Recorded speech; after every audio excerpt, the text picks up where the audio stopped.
Welcome, my friends. Silouan here in the new year. It's 2026. I'm feeling good. I had a good holidays. I hope you did too. But unfortunately, and that's why I thought about this to do this one today, is this is a time of year where it's not happy for a lot of people. That for every one of us that got a great holiday, spent it with family, was able to relax. There are other people, it's very sad, it's very depressed. And so you see all sorts of news headlines about, depression. And I had a friend who's a chaplain in the Navy, and we were talking the other day, and I guess in the last month, the Navy had a bunch of suicides. Not the type of thing that gets, publicized widely, but people know about. And it made me think of the topic of depression and something that's always bugged me, especially over the last 20 or 30 years, because I think it's one reason why there's more of it and people seem to be less resilient, yet we've never been on more meds or kind of really short therapy sessions. I mean, who hasn't? It seems like everybody's seen a counselor for a few sessions of cognitive behavioral therapy, yet everything's worse. Now, why is it? Well, I thought of The Road Less Traveled by Dr. Scott Peck, probably number one, if not, top three on my reading list of books for just being a good human being. And he has got a section in the book called The Healthiness of Depression. We always talk about depression like it's a bad thing. Is it? Like, why do we get depressed? Why is it bad? Why is depression something that it's just seen as, man, do anything you can not to be depressed. Take this drug, go see this person. And Dr. Peck and myself and many other people really kind of see depression as something else. It's a sign of something. As he puts here, for this growth spurt to occur, a proportionate amount of the old self must be given up. It is an inevitable part of successful psychotherapy. The giving up process often begins even before the patient has arrived at the decision to seek psychiatric attention. This is because the feeling associated with giving up something loved, or at least something that is part of ourselves and familiar, is depression. Depression means I have to give up something. I'm losing something. Okay, I'm changing. I don't want to change, whatever it is. But most of the time, there's a reason we are depressed. Okay, it's not just some random feeling that's in the other regions of the world and we wake up and I don't know why I'm depressed, but I'm depressed. We know why we're depressed. And, that's why over the years doing small groups, doing ladder up groups like I do, and someone will say something, why are they depressed? I'll spend a lot of time trying to figure out what's going on in your life that you're depressed. And usually there's something going on. It's a health issue. It's a relationship issue. It's a I'm not happy where I'm at issue. It's a I don't like my job issue. There's a reason for it. And you know what depression is? Depression is basically your psyche screaming at you, change something, do something different. If you don't, it's going to be bad. And if we ignore it, the depression can get worse. Okay? If we don't take steps to change. And what happens a lot of time in our world, rather than learning from our depression, okay, what do I need to do to have a better relationship? What do I need to do to change my financial state? What do I need to do to change my health state? Instead of approaching it that way, it's just like, how do I make this feeling go away without altering the circumstances? Since mentally healthy human beings must grow, and since giving up or loss of the old self is an integral part of the process of mental and spiritual growth, depression is normal and basically healthy phenomena. See, at its sort of root level, depression's a good thing, because depression is a sign. It's our psyche. It's our subconscious saying to us, hey, that thing you're trying to ignore, that thing that you don't want to address, you better address it. I'm here to help you. Now, it only becomes abnormal or unhealthy when something interferes with the giving up process. When the result of the depression is prolonged and cannot be resolved by completion of the process. Now, have you ever wondered how you talk to somebody Like my wife just talked to an old friend the other day, and she's been on anti-depression medication since she was in high school. So you've been depressed for 30 years on this med. Has the meds helped your depression, or has it prolonged your depression?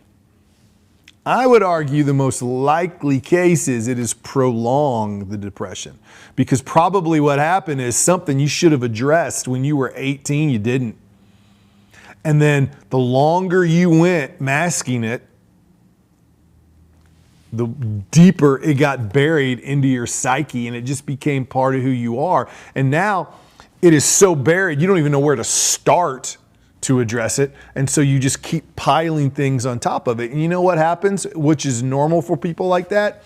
They're not just burying it with psych meds. They're burying it with alcohol. They're burying it with marijuana. They're burying it with sex. They're burying it with video games. Rather than just opening up the wound and healing what's going on there. Now, here's a little asterisk when it says resolved by the completion. What is this process? Now, there are many factors that can interfere with the giving up process and therefore prolong a normal, healthy depression. A normal, healthy depression. You know, in the very beginning, your depression might be very normal, might be very healthy, into a chronic, pathologic depression. Of all the possible factors, one of the most common and potent in a pattern of experiences in childhood wherein parents or fate, unresponsive to the needs of the child, took away things from the child before he or she was psychologically ready to give them up or strong enough to truly accept their loss. So I mentioned this in an earlier video and blog. Parents, if your parents did not raise you, they did not prepare you, they did not help you make healthy transitions, you need to learn to do that. Okay? You know, it might just be healthy to look in the mirror and go, my parents sucked. What didn't they teach me? And one thing that is very apparent to me in today's world, and we just got to kind of own it or we won't change it, most parents suck. How many parents really spend time teaching their kids the rules of life? How many parents spend the time teach their kids how to manage money?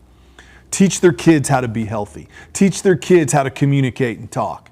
Teach their kids, these are the mistakes I made. I don't want you to make those mistakes. Man, when you're your average family nowadays and mom works and dad works and the kids are at school and they're gone, you don't teach lessons. You barely see each other. Think of how many of you watching this even like eat dinner with your family together. Most people don't. Man, if you can't even take the time to sit down and break bread, you're not teaching your kids anything. I guarantee that. What you're teaching your kids to do is to be depressed, to suppress the traumas they've been to suppress the feelings they have, to not talk about them.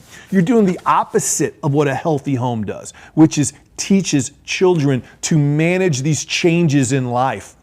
You know, the death of yourself, the death of the little kid as they get older.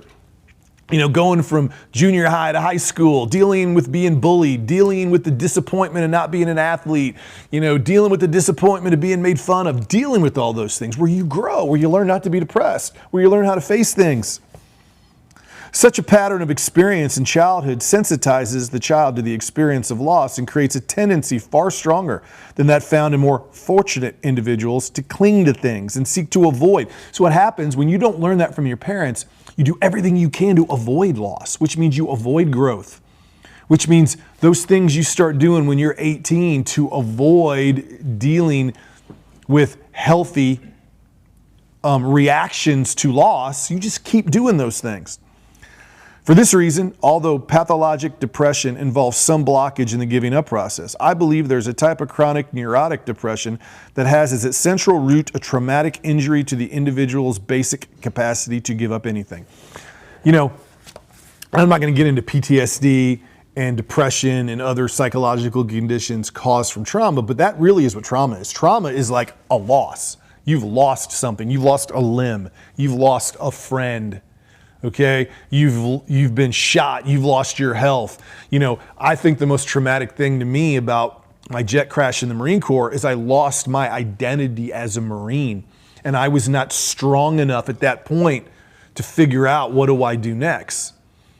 That trauma, at its very definition, you have lost something. And again, if you did not learn to face loss as a child, okay, and as he, sort of alludes here, sometimes trauma can be so great, there's no lessons that can prepare you for it. You lose a child, you lose a loved one, okay? There's nothing that can prepare you for that. You can't blame your parents, okay? But that's the first place you look. Did I learn to face life as a child from my parents? So you're older, you're in your 20s, you're in your 30s, your 40s, 50s, 60s, I don't care how old you are. And you find yourself depressed all the time. And you have issues and you got problems in your life. And you're not waking up every day, making your bed, doing the things you need to do to change your situation. And you ask yourself, why am I doing this? You got to start. Might not be their fault, but you got to start. You got to look back at your parents. You got to look back at your childhood. How did I react? What was I taught? What did I do when I faced difficulty when I was a kid? Because that's probably where what you do now came from. Now, if they were healthy lessons, maybe there are other things going on. Could be. But I think what you'll find is there's maybe some unhealthy lessons you learn, that you learn to deal with it maybe by avoidance. You just avoid it, or you hide your head in the sand, or a million other things. But whatever it is, you didn't learn to grow. Now, that is the hopeful part of this. Their depression is signaling that major change is required for successful and evolutionary adaptation. The fact that the unconscious is one step ahead of the conscious may seem strange to lay readers. It is, however, a fact that applies not only in this specific instance, but so generally that it is a basic principle of mental functioning. Now, I want to end this with a hopeful thought. I want you to look at your depression, if you have it, or if you've had it in the past, as a good thing. It's an opportunity to learn something. It's the deepest part of your being saying to you, do not avoid this. Face this. Make this your priority. Okay? Doesn't matter what your parents were like. Doesn't matter what trauma you went through. Doesn't matter how much money you have or don't have. You have an opportunity today to learn to build yourself into a resilient, happy, fulfilled human being, and you're going to do it through your depression. Write it out. What is it you're depressed about? What's not going on in your life? When did it start? How do you deal with it? What do you do when you feel that way? Do you get up early and make your bed and go PT? Or do you drink a beer? Or do you eat potato chips? When did you start doing that? Who did you learn that from? Did you see your parents doing it? Did you see your dad doing it? Did you not even know your dad? You never even learned how to deal with it. Whatever. Make it fun, man. Tell your story.